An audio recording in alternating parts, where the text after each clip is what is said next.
லாவர்ஸுடைய 39வது பாடல். பணிவு பயில்தல்.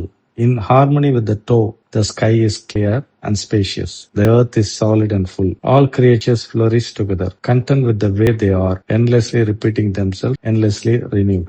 When man interferes with the toe, the sky becomes filthy, the earth becomes depleted, the equilibrium crumbles, creature becomes extinct.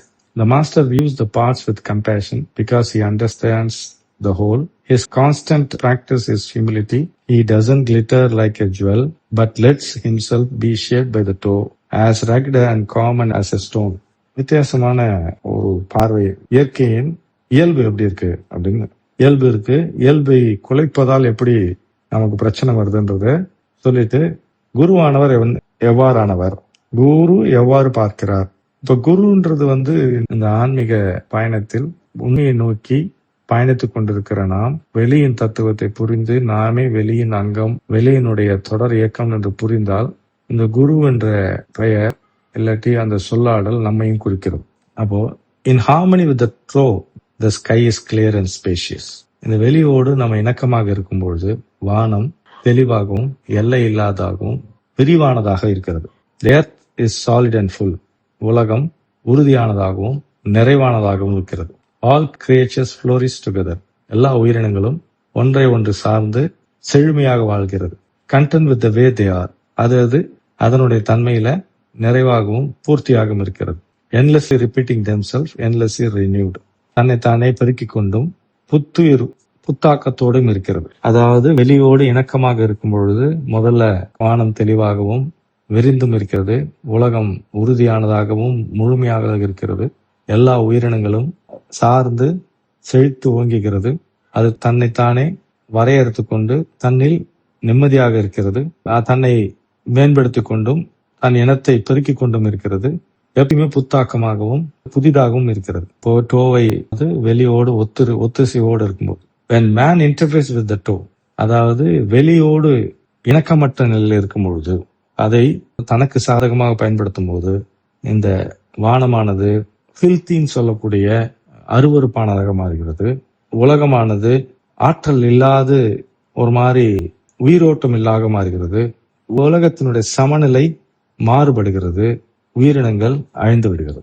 மனிதன் இப்போ என்ன பண்ணி வச்சிருக்கான்றத நம்ம பார்த்தா தெரியும். எப்பயுமே நம்ம தனக்கு சாதகமாக தன்னுடைய விருப்பத்துக்கு வரும்பொழுது வானத்தை பார்க்கும்போது ஒரு முரணான நிலையில இருக்கிறது. அதுக்கப்புறம் உலகம் உயிரில்லாமல் இருக்கிறது. சமநிலை பாதிக்கப்படுகிறது. உயிர்கள் இல்லாமல் போகிறது. இந்த ரெண்டு நிகழ்வுகளும் இந்த உலகத்துல ஒத்திசைவோடு இருக்கும் போது எப்படி இருக்குது, எதிர்நிலையில் இருக்கும் போது எப்படி உலகம் இருக்கிறதுன்னு தெரிந்து கொண்டு ரெண்டுத்தையும் பார்க்கிற ஒரு பார்வை. இதை பார்க்கிற the master views the parts with compassion. குருவானவர் தனித்தனி தீவுகளாக பின்னப்பட்ட நிலையில் இருப்பதை அன்போடும் கருணையோடும் பார்க்கிறார். Because he understands the whole. இந்த முழுமையை தெரிந்ததனால இந்த பிரிந்திருக்கிற நிலை எல்லாத்தையும் கருணையோடு பார்க்கிறார். his constant practice is humility. அவருடைய தொடர் பயிற்சி என்பது பணிவு. பணிவை பயிற்சி எடுத்துக்கொண்டு வருகிறார். பயிற்சி எடுத்துக்கொண்டு வருகிறார்னா பிராக்டிஸ் பண்றதில்ல, அவர் வாழ்க்கையில் நடைமுறைப்படுத்தி வைக்கிறார். பணிவு என்பது அவருடைய வாழ்வின் இயக்கம், வாழ்வின் நடைமுறை. He doesn't glitter like a jewel. அவர் ஒரு நகை மாதிரி இல்லாட்டி ஒரு வயிறு மாதிரி ஒளி வீசி கொள்ளுவதில்லை, ஒளியை உமிழ்வதில்லை. அவர் ஒரு கவர்ச்சியிலையோ ஒரு மாய தோற்றத்திலேயோ எல்லார் மத்தியிலும் மிகப்பெரிய ஒரு ஈர்ப்பக்கூடிய மனிதராக இருப்பதில்லை. எப்படி வைரம் மின்னுகிறது, எல்லாரையும் கவர்ந்து இழுக்கக்கூடியது, அந்த மாதிரி விரும்புவதில்லை அவர். But he himself be shaped by the toe. மிக முக்கியமான நிலையினர் வெளியானது அவரை உருவாக்குகிறது, பண்படுத்துகிறது. அவர் முயற்சி பண்ணி வெளியின் தன்மை எழுப்பதில்லை, வெளி அவரை பண்படுத்துகிறது. அவர் மின்னுவதற்கு முயற்சி பண்ணுவதில்லை, வெளி அவரை பண்படுத்துகிறது. as rugged and common as a stone. சாதாரண ஓரமா இருக்கிற கல்லு மாதிரி அது இருக்கிறார். ஏன் அப்படி இருக்கிறார் அப்படின்னா அதுதான் இயல்பு. நாம் இங்க ஒன்றும் பண்றதுக்கு இல்லை. எவ்வளவு மிளிர்னாலும் ஒரு காலத்தில் அந்த ஒளி மங்கிவிடும். குருவானவரை இந்த வெளியானது பண்படுத்தி அதனுடைய தன்மையை ஊட்டி வளர்த்தெடுக்கிறது. அவர் எந்த முயற்சியும் செய்வதில்லை வெளியாக இருப்பதற்கு. வெளியவரை ஏற்றுக்கொள்கிறது, அவரை வழி நடத்துகிறது. எப்படி அப்படின்னா சாதாரணமா ஒரு கல் இருக்கிற மாதிரி அவர் இருக்கிறார். அவ்வளவுதான், சாதாரணமா. எந்த விதமான சலனமும் இல்லாமல். ஒரு வகையில் பார்த்தால் அவரே வெளி, வெளியே அவர்.